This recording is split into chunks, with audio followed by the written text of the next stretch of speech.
Hi, everyone. Thank you so much for coming out tonight. We're really excited to host this screening. My name is Greer Luce. I am the Curator of Education and Public Programs here at Morven. And I'm really excited to introduce this wonderful documentary, Sisters with Transistors. I don't want to say too many things because I want to let the documentary speak for itself, but it is, of course, about the incredible women who pioneered electronic music. And we are very fortunate to have one of those wonderful pioneering women join us virtually this evening. So we have Laurie Spiegel, who will be joining us following the film today for a Q&A. So please, as you're watching the film at home and here in the audience, think of some great questions for her. For those attending virtually, you can put those in the Q&A box throughout. I'll keep an eye on that. For those of you here, keep those top of mind. We're really excited to have her here once the documentary is done. So without further ado, I'm going to turn off the lights there and we can go ahead and get started. Thank you so much.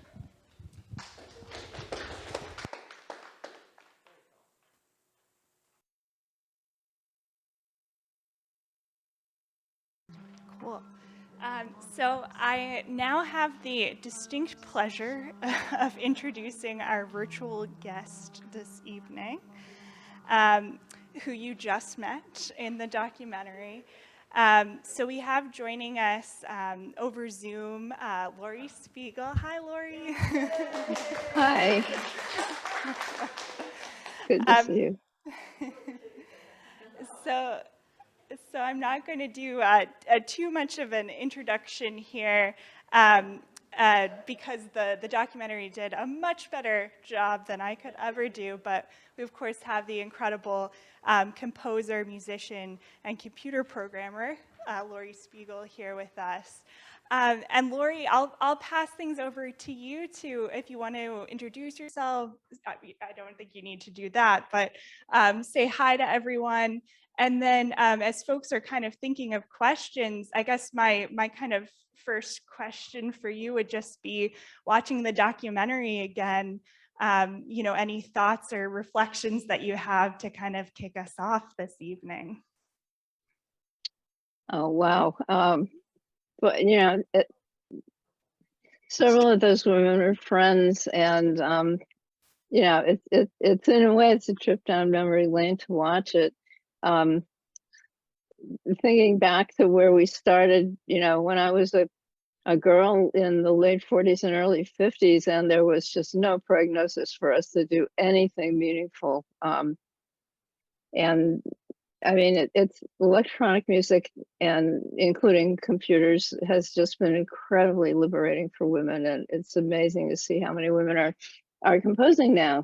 It's definite sea change, and I was very pleased to have been part of it, part of helping make those changes, as many of us did. Women have been underrated in this. It's kind of just amazing how much women have come out and begun flourishing in music creatively. Absolutely, well said. So I will pass it off to our audience here if anyone has any questions. I also have my laptop with me over here, so I will check for questions online as well. And my only request of those here in the audience, if you have a question for Laurie, I will give you the mic to speak into just so that she can hear you here in the room. So any questions to kick us off?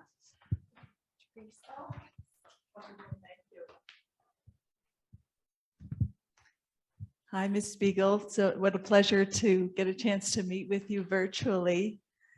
My name is Teresa Nakra, and I'm a music technology faculty member at a nearby institution, the College of New Jersey in central New Jersey. And a few students are here today who are interested in electronic music. And we'd just love to hear your perspective, knowing your, many, many years of experience, what you would say to today's students of electronic music, and hear what you think about as kind of the new frontiers for them, and what they might be thinking about or listening to as they're studying. Wow, it's electronic music has been so fully, including the use of computers, so fully enmeshed into the creation of music. Everyone, unless you're playing a traditional classical instrument in classical contexts, is using electronic media these days, and it's just become part of music. So the advice I would give would be the same as for any other kind of music, which is to be as authentic as possible to what you feel in yourself, and what you think, and if you have an idea, don't let anybody stop you from trying it out. You don't let anybody tell you you're crazy, or they will, but just like take it with a grain of salt, because there are unlimited frontiers out there that were not possible previously, and new technology is coming available all the time, which can produce just incredible sounds. The thing is to have it not be about the technology, but about the individual artist expressing what people have always expressed in music, your emotions, and my personal orientation in this is slightly different from most of the other women in the documentary, in that I tended initially, especially, to use computers for structure and process, and things like trying to build a model of music theory into a program that you could interact, a human interface to a model of music theory, as opposed to just like listening to the sounds around us, which I do anyway. I've always done anyway, including the shortwave radio noises between the stations, as Pauline was talking about. We had shortwave, big wooden radio with a woman grill cloth, back then. So it's just to be honest in your music, to what you feel, and to pay close attention to your own perceptions and reactions to the sounds you're working with. I don't know, is that of any value?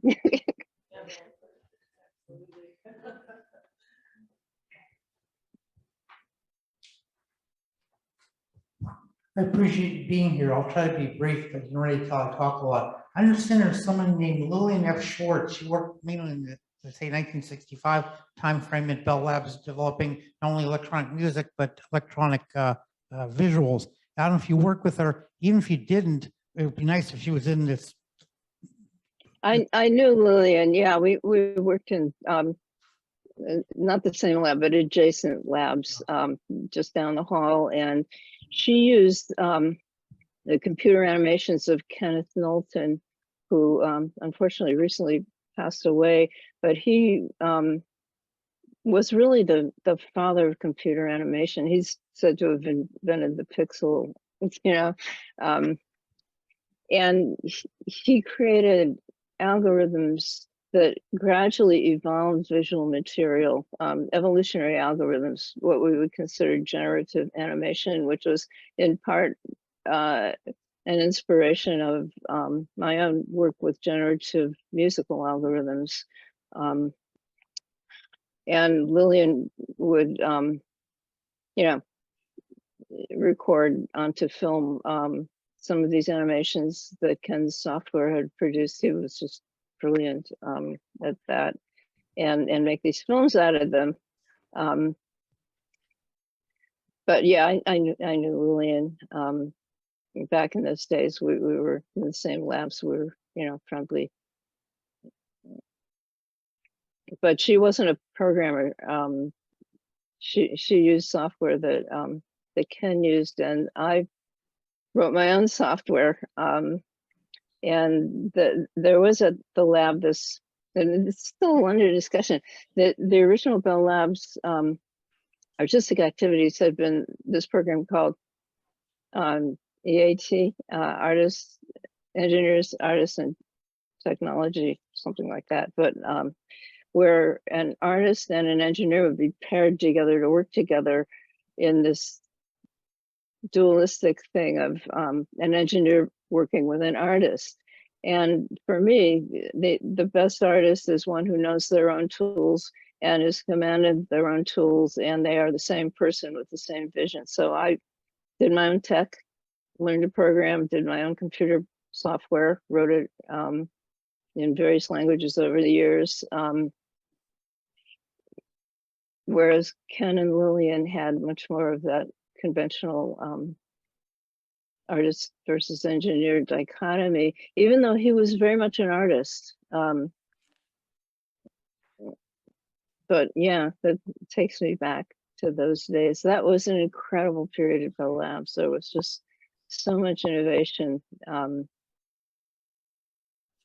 in image and sound generation. I don't know, does that answer your question at all? But yeah, sure, I know her. Yeah, I mean, we're friendly. Thank you. Oh, we have a question over here.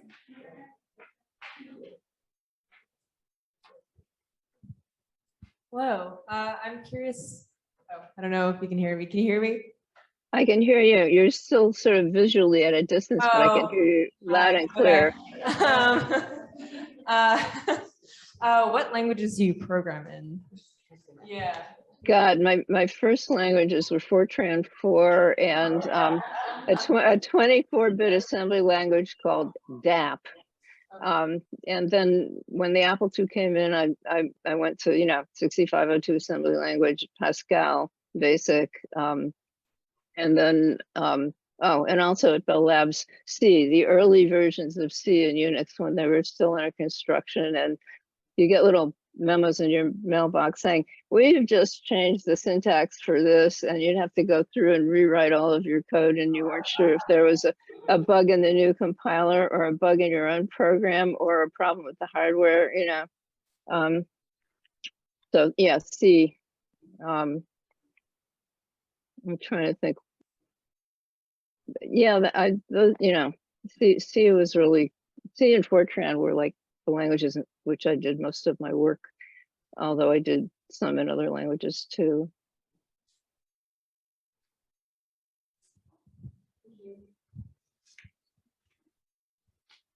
A little bit of Objective-C on Mac, but I haven't really produced anything that I've gone out that anybody would know, like the way they would know Music Mouse.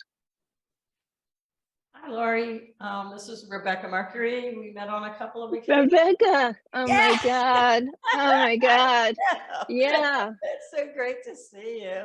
Oh, great to see you. We go back to the 1980s. The 1980s when I was in the heady early days of personal computers, which were so incredibly limited to get computer power out of the hands of the major institutions and into the homes of ordinary people who could do whatever they wanted creatively with them. Those are such exciting days. Anyway, exactly, hi. they were right, and Max Matthews, and Bell Right. Labs, and I was at RCA Labs, and then later went over to AT&T Home Dell. So it's so great to see you. It's great to see you. You should come down and see this exhibit. It'll be here until March, so you would love Good to it. know. But Good to know. yeah, so I just wanted to ask you. I've run into you, I think, a few times at Audio Engineering Society conventions. There's one coming up next week, but Right. yeah. So I just wanted to, because you're talking about programming and also your compositions and things, and sometimes I feel so much that people are missing out on the creative process because they just buy these apps and plugins and they're just doing that. Yeah. And they all make certain assumptions. I mean, everything's laid out in tracks like a multi-track studio, or laid out in staves like a piece of paper, as opposed to thinking about the nature of music, the structure of music, the processes of decision making during music, and how those decision making processes happen in us, and which ones can be externalized and which ones can't. I mean, that's always been like one of my, the big decision things. To automate what can be automated, but not to automate what can't be automated in music. Yes, yes, yes. Yeah, yeah, That's what I thought you would say, and I'm glad you confirmed yeah, my. I've said that Because- before. Yeah, Yeah, because it is so sad that, people like you're really in it, and all the people in the films, they were in it, they were I'll everything. go it even one better than that. A lot of the software that's out there today kind of locks you into, you buy a program, you boot it up, it gives you a bunch of templates to start with. Then it gives you a multiple choice of, here are a whole bunch of audio clips and here are a whole bunch of sounds that here are a bunch of presets, and it's like multiple choice, Right, Um, right. although there are also quite a variety of music development environments, like PD and Super Collider and other programming environments, which are really meant for doing music and animation and images. But yeah, I guess, part of the point at which I kind of dropped out of doing software was when there began to be so many layers of APIs and SDKs between me and the machine, each of which made assumptions about the nature of music. And I just felt like I was no longer in control of the machine. I was interfacing to an interface that interfaced to something else, each of which made decisions about the structure of sound and music. Right, And right. I just didn't feel like relating to it. And that's kind of why I kind of dropped out of writing music software at the Objective-C and Java stage of the development of computer technology, because you were no longer in there with the machine. I mean, when you think of Right. like WAS in the Apple I and the Apple II, put a disassembler in ROM so you could, because the assumption was, and I had this assumption right through the 80s, till it became a false assumption, that you wouldn't want to use software that you couldn't rewrite, and patch Exactly. and do stuff with. Exactly. Yeah, yeah. That's so great. And it's great. I'm glad that we're having this conversation because it's encouraging for the students, that they should just break out and really try to delve into it. So There that, was something wonderful about the early computer technology where you really were right down there, written assembly language code, for Christ's sake, where you could yeah, I like did a lot get of that. weird sounds out of doing things with shift registers and you know where you were very close to the technology. Now it's all of these superimposed levels of abstraction that each filter your access to the machine, each impose a conceptual space, a conceptual framework, which may not align with how you've conceptualized what you want to do. That's right. It's great to So see you. great. It's great to talk about those early days. That's so great. Yes, that's so Yeah, great. maybe we can get in touch and just like say hi. It would be Yeah, great. Are you coming? Please do. We will. I'll get your email from the host here and Yeah, do that. Please give her my email because I don't have back into yours. I touch. haven't seen you in so long. Cool. We'll Zoom. That'd be great. Well, good to see you. I'm glad you're still doing well and still, very active. Yeah, and I'm still working with bleeding edge electronic prototypes Excellent. in ways to Wonderful. We'll catch up more, but thank you for this opportunity. It was really wonderful. Oh, thank you for chiming in. Thank you. Oh, we have a question over here.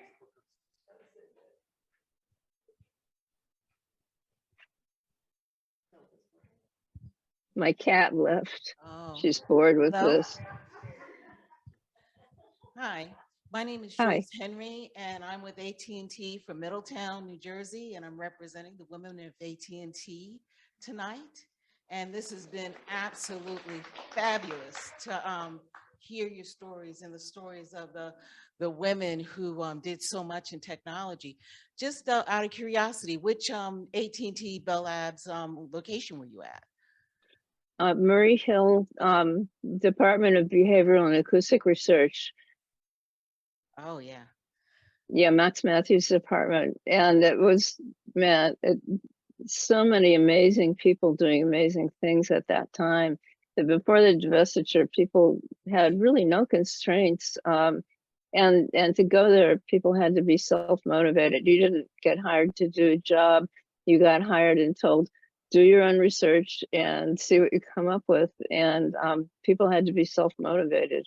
And I don't know what it's like now. I don't know AT&T Middleton, but I'm pleased to say hello to it. We were at Homedale, and after the Oh. divestiture, we all they built a new campus in Middletown, which is just across the highway. Okay, I did some work at Homedale as well. That was just such an amazing building, yeah. even if the roof always leaked, Oh, the yeah. glass roof. Yeah, when I was the weird keyboard instrument with all the sliders, we worked on that down in Homedale. Yeah, so that was a longer commute from Oh, yeah. Manhattan, I know that commute. but worth it, absolutely worth it. Well, it's so wonderful to see. Where do you see music going, given, the whole cloud technology and, with all of the apps? Where do you see us going with that?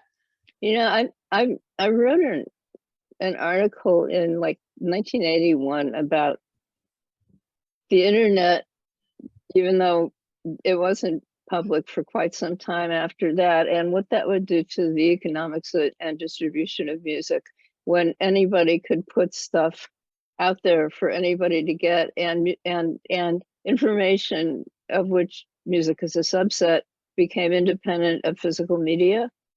And it's a huge democratization of music, because prior to modern technology, music had always been kind of an elitist thing. I mean, if you didn't have the years of music lessons as a kid, which took a certain socioeconomic level, you didn't have, or you didn't have the physical coordination to be a good player on a traditional instrument, music was just out,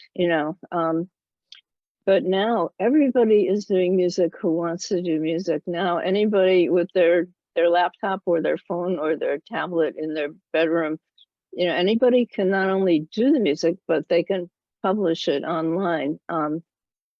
Whereas, when I was young, you had these, no offense to men, because I like men too, but male-dominated bottlenecks at the record companies, the concert halls, the funding organizations, the orchestra conductors, everything had to go through some kind of, we just weren't getting heard. And then when electronics came along, you could work directly on the work itself and create something that could be actually listened to, and you could play it on tapes for people. But with the internet, you can play it, you can make it available to the whole world.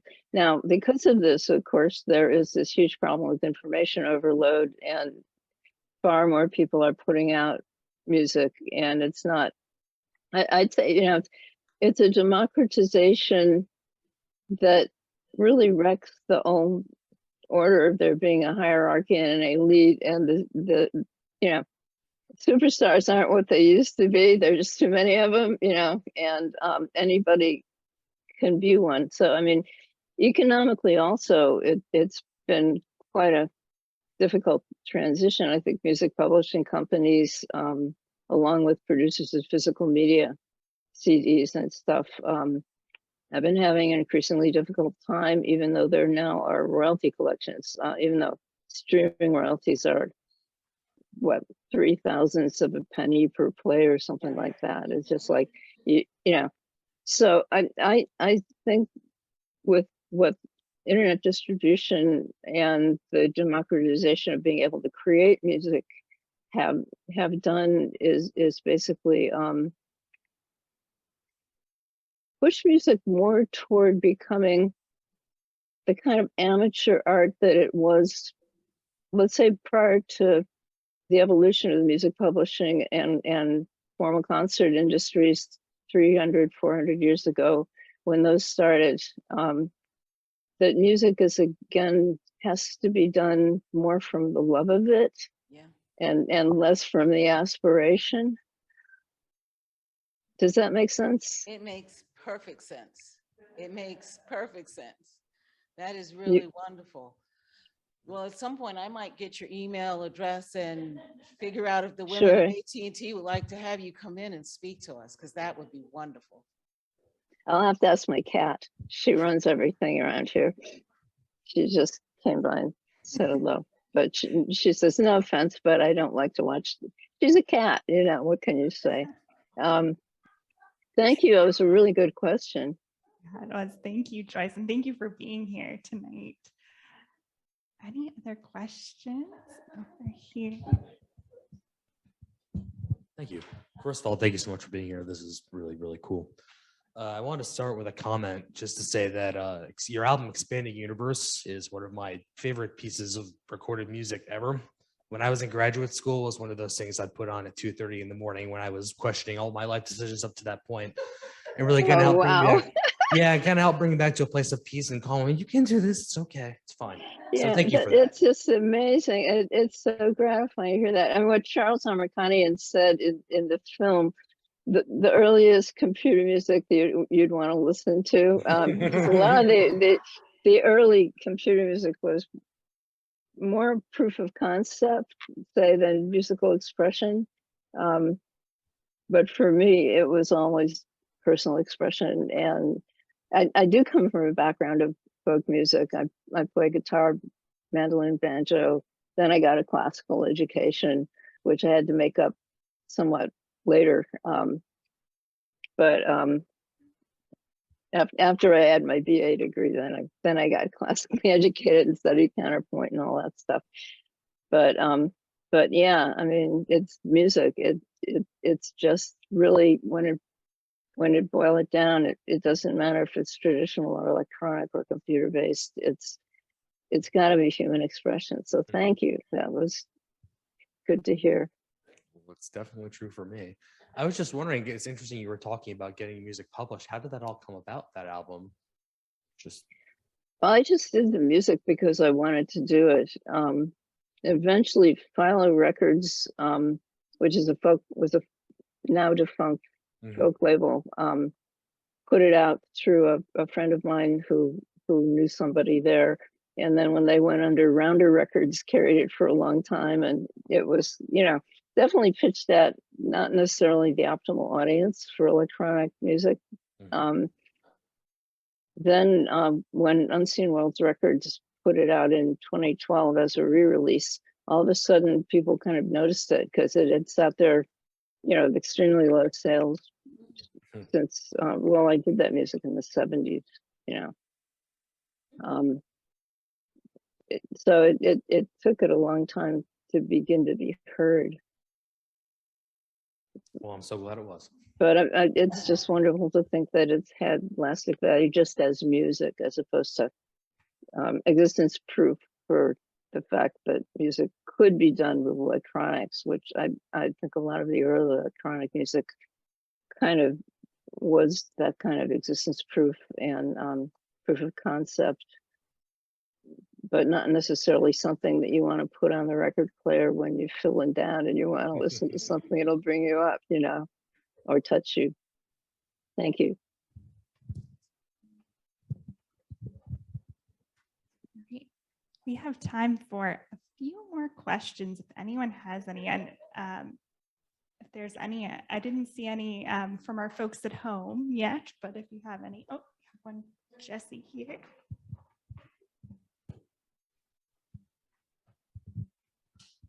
Hi there, my name is Jessie. I'm the assistant curator here at Morven. And I'm also a huge fan of the Expanding Universe. Thank Actually, you. Tom helped me get my own personal copy that you just talked to. But I had a question. We hear a lot about the nature of Bell Labs and how it was very collaborative. I'm sort of wondering, were there any people, especially women, that helped to kind of lift you up or mentor you through your time when you were working there? No, not that helped lift me up or mentor me, but there were a couple of women that I should mention that should be known and aren't. Jen Miller worked closely with Max Matthews on, I think she co-created the track Daisy that was used in 2001: A Space Odyssey, all the way back when they did that in the 60s. And she did a lot of work with Max, and she deserves to be known. She died a few years ago. God, Betsy, I'm trying to. She was director of the AAS for a while, Audio Engineering Society. Betsy, and I'm blanking on her name, she was there for a while at the lab. And I should say that Max's department had more women in it than in general. When I was working on the Hal Ellis synthesizer, and which was done in more in the hard science, electronic circuit design part of the lab. All men. It was like there was, I think, one other woman, and if either of us walked into the key punch room, all of a sudden there'd be this hush because whatever they're talking about, they didn't want us to hear it, But yeah, it was, it was still pretty male dominated, but I don't think any women really mentored me. Eliane Rodica and I did suss out the booklet together. We both learned it at the same time, about 1970, I think. We both got access to it at the same time, and we spent time together figuring out how to use it. But then our music went different directions. But we were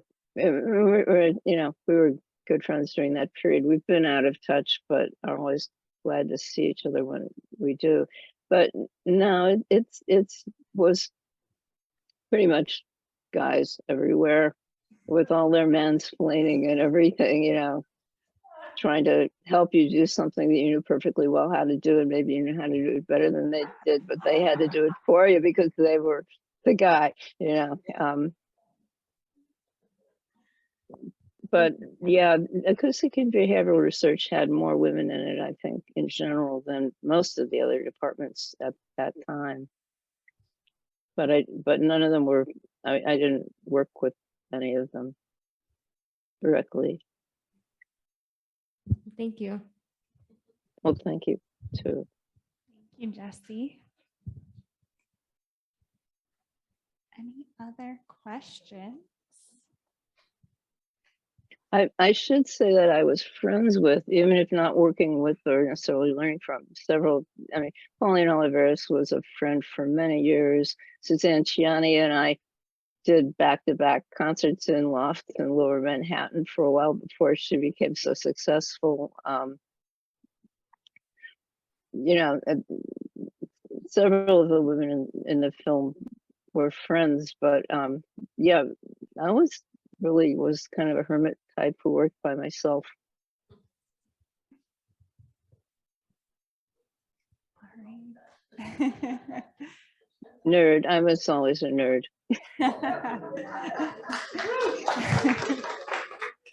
And I'll tell you, but being a girl nerd back in the 50s, you were a real weirdo. But I had my soldering iron, when I was like in grade school. So I was reading science and math books. Well, I think you're among good company here tonight. And if there are no final questions here in our audience, Laurie, I just want to thank you so much for taking the time to be with us tonight. This is a really special experience, especially watching the documentary and then getting to talk to you. So thank you so much, and thank you to your cat as well for taking the time to join us. So So it sounds like some folks here will be in touch with you soon. And Yeah, yes, you're a small but just amazing audience of people there with really good comments and questions. wonderful. Well, we'll all collectively say good night and thank you, and have a great evening. Thank you. Thank you. Okay. Take care. Okay. Bye-bye. Bye, And Laurie. thank you very much for hosting this. Thank you for being here. Okay.